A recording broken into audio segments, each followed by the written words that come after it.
Tim Gribble, and I don't know if you guys know this yet, but Tim Gribble, who's been our director of college scouting for really worked for us for almost a quarter of a century, been an outstanding employee for long before I got here. He had a great opportunity about a month ago, and he's going to Pittsburgh to work with the Steelers and Omar Khan. It's a really cool deal for him. It's his hometown, it's his wife's hometown, and so really excited for him and his new opportunities. But I just wanted to take this moment to thank him for all he's done for our organization. It's been when I got there, he was just outstanding, helping me out however he could.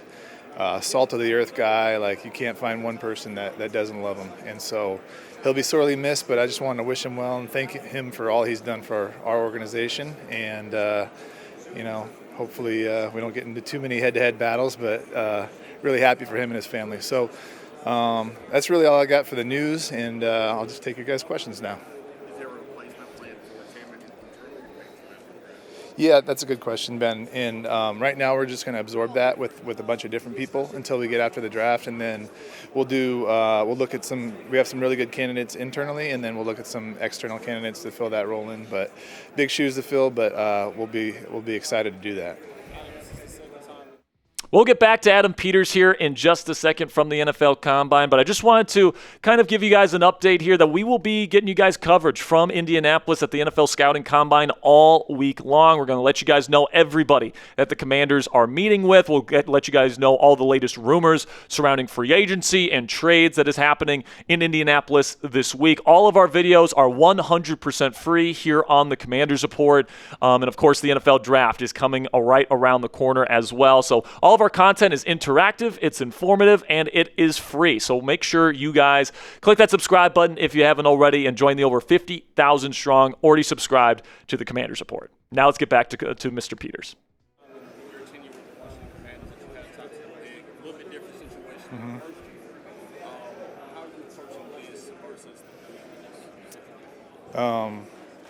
Well, hopefully the same.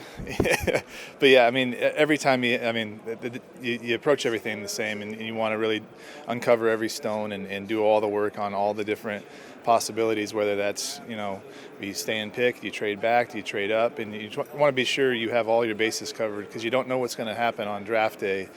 If a team, wants to trade up from 27, you have to be ready for that. Like, who's going to be there at 27? Is that worth it? Or do you want to trade back, not as far, or all those things. So every process is very similar. We want to make sure you cover all your bases, know everybody in the draft, not just the guys that are in the top 7 or whatever, because you never know what's going to happen. So, but we're working really hard. Our college staff's been grinding since it's really August in the summer. So we have a great kind of setup right now, and we're just getting into that after we get into free agency, really digging into the draft. But those guys have been doing work all year, so we'll be ready to go. Kind of evaluated the edge position, what are some of the main traits you're looking for, and at the same time, how much is kind of the short arm versus long arm? Yeah, I think, answer the first question, evaluating the edge, just guys that, fit your scheme and your profile. And we have a new scheme this year with Durante, and so, but I think a lot of that stuff carries over. If you're a really good pass rusher, you're always gonna, pass rush is gonna weigh more than run defense, especially the way this league is. But ideally you want Myles Garrett, that's who you want, but there's only one of those guys walking on the face of the earth. So, but a lot of those same traits, right? And long, fast, explosive, can turn the corner, can finish, all those things.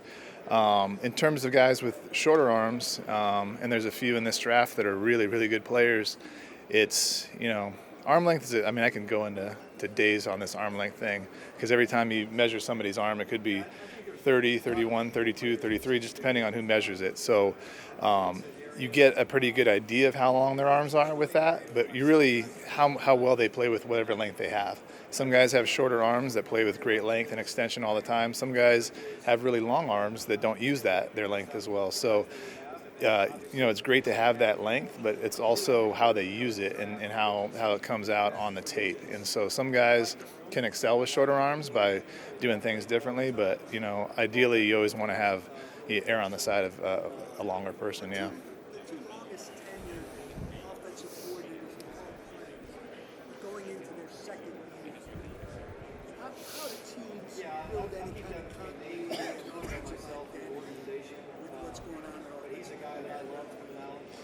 Yeah, I mean, I think it's hard, but I think that's just this league, and we had, 10 head coaching changes, so there's just always going to be turnover and volatility just based on the way this league is built and run, and a lot of teams have done really well. Like you look at the Patriots, they got to the Super Bowl this year with a new coordinator, albeit a really experienced and good one. So it just matters, how quickly you can implement that. And so, when you do that, what's your plan? Like how are you building that for success with the players that you have, starting as soon as you hire them? How are they building the installs? How are they teaching it? And how quickly can the players learn and adapt and excel in it? So, yeah, sure, it's hard. It really is. But, that's our jobs. Yeah.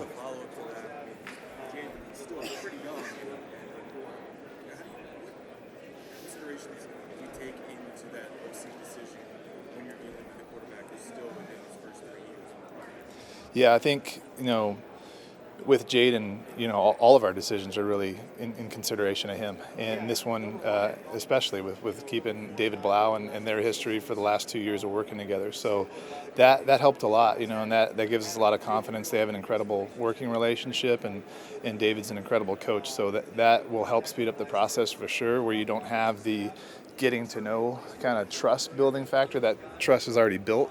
So that'll really help us moving forward. But, I think that's everything, we're going to be doing is going to be with Jaden in mind. The expectations you guys are going to move on from Marshall Lattimore. You guys made a final decision? No, we haven't made a final decision there. There's a lot of things that go into that. And, we'll still have a few more conversations, Ben. But, until then, he's still on our team.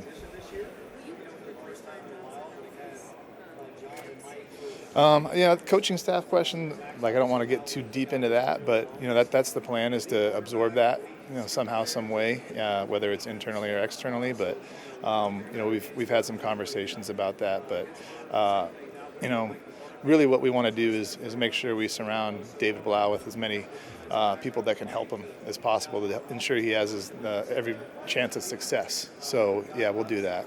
Adam, not to pick at the scab here, but a guy like Tim walking out the door, you guys' success with finding those late round gems and those guys being such good contributors for you guys on this roster, how do you compensate for that and kind of keep that evaluation and success rate? Yeah, that is a good question, and I think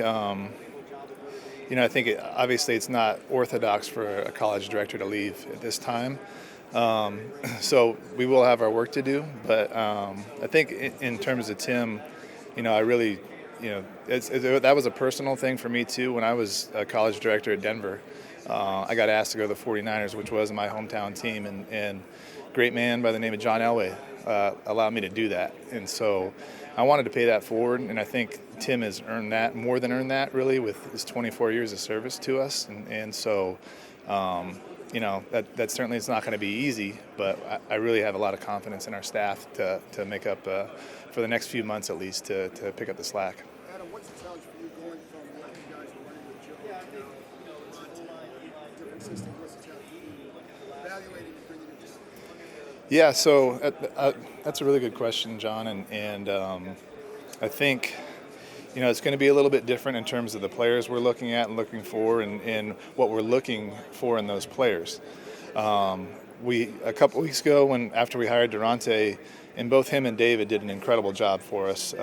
They presented to the whole football staff, their vision for offense and defense. So David went first and talked about offense, our vision, our scheme, and then got into the particular players and what we're looking for in those particular players. And they painted a great picture for us. And Durante did the same. And, it was really super impressive. First of all, those guys are both really, really smart and really, I'm really excited about them. But Durante did a great job of painting the picture of what we're looking at in this, and how the front's multiple, so it doesn't have to be, it's not just super specific, but if a guy can do multiple things, then, the versatility is probably more of a premium now. But in terms of that, they've done an incredible job painting a picture for us and giving an idea of what we need to go do to help them find those players. So, and then now that's our job to go find them. Adam, you talked about how important Laremy Tunsil is. Yeah. How important is it to get that done before the new league? I don't want to put a timeline on it, JP, but it is really important for us, and we've been having talks, and we've been having good and productive talks with Laramie and his team, and we're as motivated as ever to get that done, but I don't want to put a timeline on it. Obviously, I don't think either side wants to drag it on, but I don't think the league year is anything that's going to be a deadline of sorts.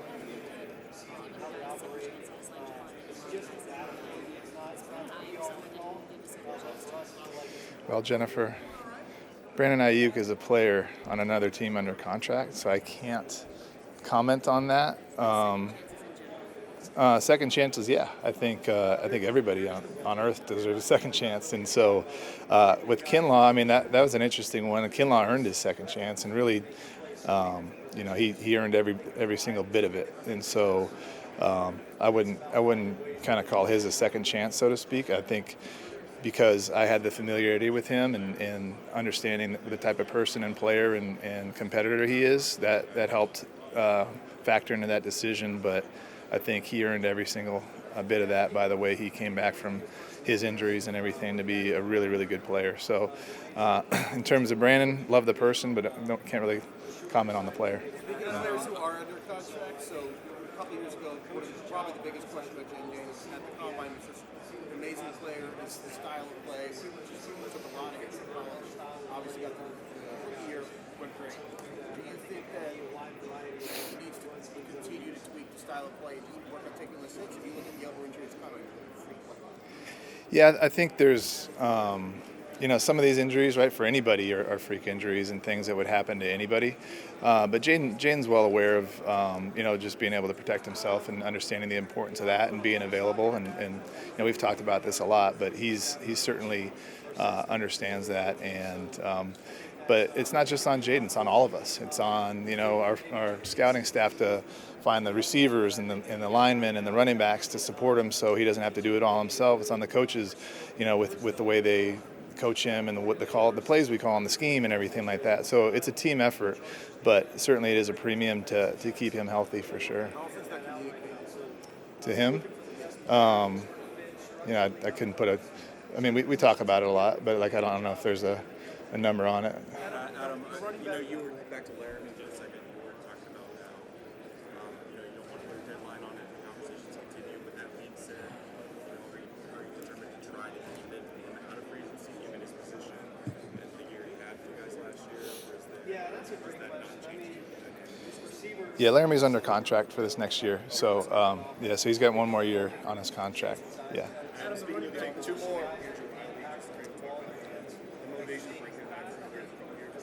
Yeah, Andrew, one, I can't say enough good things about him, the person and the player. He's what we would call a true commander in terms of his work ethic, his competitiveness. He's an elite teammate, and he's super versatile. He can line up at 4 spots, so he's super valuable. I think he's still got enough talent to start, and so he was a priority for us to bring back. And there's a number of those guys, but Andrew was at or near the top of that, and we're thrilled to have him back. And I just can't say enough good things about him. And the more of the guys like that you have, the better your team's going to be. Pardon me? Did you learn more about Andrew this year in terms of his versatility?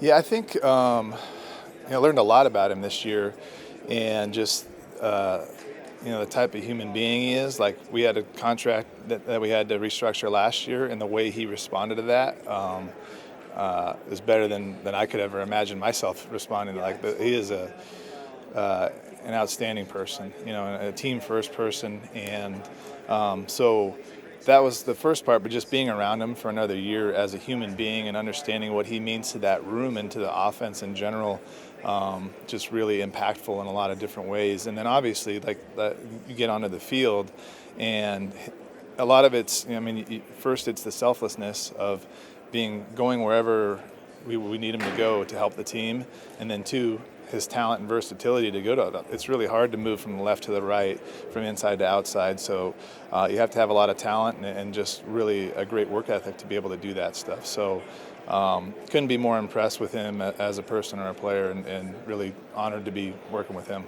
All right. Thanks, AP. All right. Thanks, guys. Bye.